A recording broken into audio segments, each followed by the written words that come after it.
Hey guys, how are you? My name is Rael Candelaria. I am in your public administration class, and my subject is the responsibilities of citizens during a disaster. Now, throughout the class, we've talked about the responsibilities of government, the local, the state, and the federal, and I'm going to be touching on the responsibilities of citizens during a disaster. So let's get right into it. Alright, guys, so I know I previously stated that I was going to talk about the important things to do during a disaster. However, I think it's important to touch on the stages, the three stages for responsibilities, which is before a disaster, during a disaster, and after a disaster. I think these are three important stages, and I think that not only do you have to focus on during a disaster, but before and after are also important. So before disaster, I think it's important. The most important thing, in my opinion, is being informed. Being informed is going to dictate how your disaster is going to be. So check for emergency situation procedures in your area. Your town or area may have different procedures depending on how the area functions. I also mentioned for disabled personnel. I think it's important for disabled personnel to be informed of the specific procedures in place for you. Try to have a family member with you or see what your local government has in store for you. So, along with being informed, I think being prepared is also very important. Signing up for alerts on your phone if you're able to use your phone, being aware of closed roads during the disaster. I think it's also important if you have a family, especially with children, have an emergency plan in case things go south. Have emergency routes.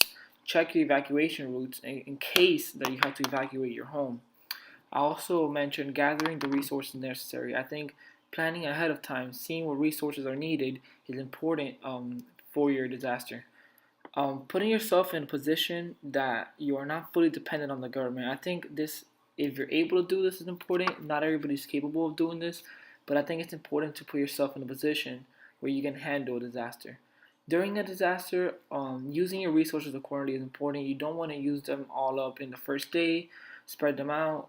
Having good behavior and attitude is also very important, in my opinion. I think that uh, acting like adults and acting like everything's gonna be fine is important. Um, I think it's important to touch on the norms here. You don't want to have a huge gap like we talked about in class between bureaucratic and emergent norms. Only call emergency personnel if necessary. This is something very important. Emergency personnel is going to be very busy during this time, so unless it's an emergency, please try not to call. Being comfortable with the media. I know a lot of times people don't trust the media. There's a lot of false narratives out there, but I think it's important that the information being communicated to you, you have to be able to trust it and have to be able to use that information wisely. So after a disaster, you have to seek out information, see where your area is distributing resources, see where your government is giving assistance because your family might be needing it. So I think that's very important as well. And taking safety measures when returning to your home. And if you have to return to your home, when you're fixing things up, please be safe. Be aware of price gouging in your area and reporting it to the authorities. I think this is something very important. Businesses try to take advantage of that.